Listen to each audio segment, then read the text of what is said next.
Hello বন্ধুরা, আজকে আবারও একটা ভিডিও নিয়ে আপনাদের সামনে হাজির হলাম। এই ভিডিওর মাধ্যমে আমরা জানবো কিভাবে আমরা আমাদের বন্ধ রেশন কার্ডটিকে অফিসে বা কোথাও না গিয়ে শুধু মোবাইলের মাধ্যমে আবার পুনরায় চালু করব। চলুন দেরি না করে আমরা ভিডিওর মাধ্যমে জেনে নিচ্ছি কিভাবে আমাদের বন্ধ রেশন কার্ডটিকে আমরা বাড়ি থেকে চালু করব। প্রথমে গুগল বা ক্রোম ব্রাউজারে যাইতে হবে। গিয়ে আমাদের প্রথমে সার্চ করতে হবে কোড www.gov.in।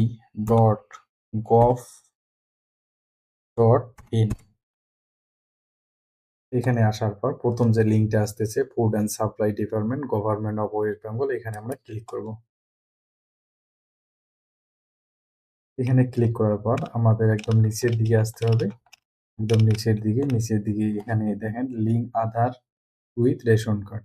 এই যে link Aadhaar with ration card, এই অপশনটাতে আমাদের ক্লিক করতে হবে।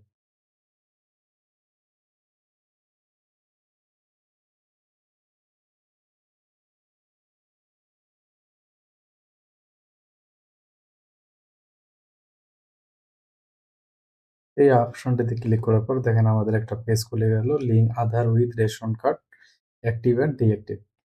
মানে অ্যাক্টিভ অ্যান্ড ডিঅ্যাক্টিভ থাকলে আমরা কিভাবে, মানে মেইনলি হলো ডিঅ্যাক্টিভেট যদি থাকে তার মানে আমরা মোবাইল দিয়ে কিভাবে অ্যাক্টিভ করব সেটা এখানে দেখানো হলো।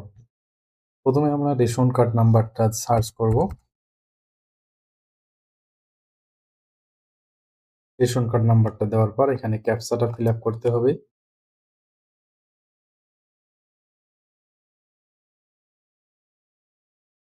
ক্যাপচাটা দেওয়ার পর আমাদের সার্চ অপশনটিতে ক্লিক করতে হবে। ক্লিক করার পর এই যে নিচের দিকে দেখেন আই ডু হেয়ারবাই, এখানে একটা চেক বক্স আছে।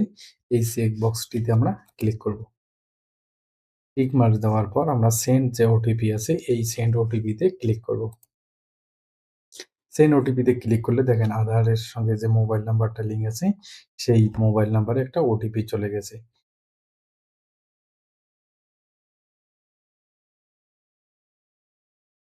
এখানে ওটিপিটা দেওয়ার পর আমরা সাবমিট অপশনে ক্লিক করব। সাবমিট অপশনে ক্লিক করার পর দেখেন আধার যে এই ব্যক্তিটির আমরা রেশন ইকেওয়াইসি করছি সেই ব্যক্তিটির ডিটেলস এখানে চলে আসলো। এবার আমরা কি করব, ভেরিফাই অ্যান্ড সাবমিট, এই ভেরিফাই অ্যান্ড সাবমিট অপশনে আমরা ক্লিক করব। ক্লিক করলে দেখেন Aadhaar has been successfully link with your ration card, মানে আপনার রেশন কার্ডের সঙ্গে আধার কার্ডটা লিঙ্ক হয়ে গেল। এবার আমরা কি করব, এই এক্সিট অপশনে ক্লিক করব। ব্যাস, ইওর ইকেওয়াইসি সাকসেসফুলি ডান। ভিডিওটি যদি আপনার ভালো লেগে থাকে তাহলে লাইক, শেয়ার, সাবস্ক্রাইব করতে কখনোই ভুলবেন না। এইরকম ভিডিও আরও পেতে আমার চ্যানেলটিকে সাবস্ক্রাইব করে রাখুন।